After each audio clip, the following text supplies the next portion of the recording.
ভারতের স্থলবন্দর ব্যবহার করে তৃতীয় দেশে পণ্য রফতানি চুক্তি বাতিল করায় বাংলাদেশের 4টি ট্রাক দেশটির পেট্রাপোল কাস্টমস প্রবেশের অনুমতি দেয়নি। এই চুক্তি বাতিলের ফলে দেশের রফতানি বাণিজ্যে বিরূপ প্রভাব পড়ার আশঙ্কা ব্যবসায়ীদের। তবে ভারত বাংলাদেশের মধ্যে আমদানি রফতানি বাণিজ্য স্বাভাবিক রয়েছে বলে জানিয়েছে বন্দর কর্তৃপক্ষ। বেনাপোল প্রতিনিধি আহমদ আলী শাহিনের রিপোর্ট, জানাচ্ছেন আসিফুর রহমান সাগর।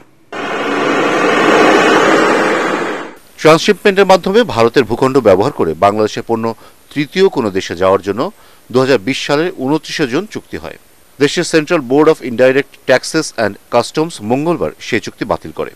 হঠাৎ করে ট্রান্সশিপমেন্ট চুক্তি বাতিল হয় রফতানি খরচ বেড়ে যাওয়ার আশঙ্কা ব্যবসায়ীদের। বাংলাদেশি পণ্য ট্রানজিট বন্ধ করার কারণে এই গার্মেন্টস শিল্প সহ যেগুলো ইউরোপ কান্ট্রিতে এখানে ট্রানজিট হয়ে রপ্তানি হতো সেগুলোর ক্ষেত্রে অনেক প্রভাব পড়েছে। গতকালও কিছু পণ্য এখান থেকে কিন্তু রপ্তানিযোগ্য পণ্য এখান থেকে রিটার্ন চলে গেছে। এটা আমাদের এক্সপোর্ট কমে গেল এবং আমাদের ব্যবসায় খুব ক্ষতি হলো।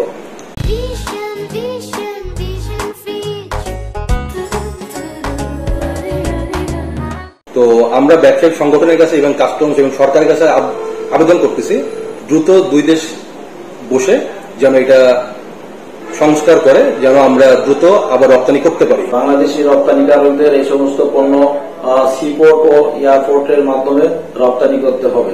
সেই ক্ষেত্রে বাংলাদেশি রপ্তানিকারকদের রপ্তানি ব্যয়ভার বেড়ে যাবে। ট্রান্সশিপমেন্ট সুবিধা বাতিল করায় বেনাপোল বন্দর থেকে পণ্যবাহী ট্রাকগুলো ফেরত গেছে। তবে ভারত ও বাংলাদেশের মধ্যে আমদানি রপ্তানি বাণিজ্য স্বাভাবিক নিয়মেই চলছে। বাংলাদেশ থেকে ভারতের মধ্য দিয়ে থার্ড কান্ট্রিতে যেসব পণ্য যেত ওই সমস্ত ক্ষেত্রে কিছু কিছু রপ্তানি হয়তো বাধাগ্রস্ত হতে পারে।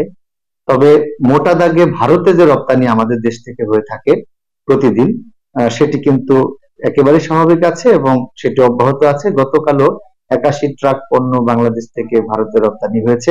দুই দেশের সরকারের মধ্যে আলোচনা করে বিষয়টি দ্রুত সমাধানের আহ্বান ব্যবসায়ীদের। Bureau report, ATN Bangla.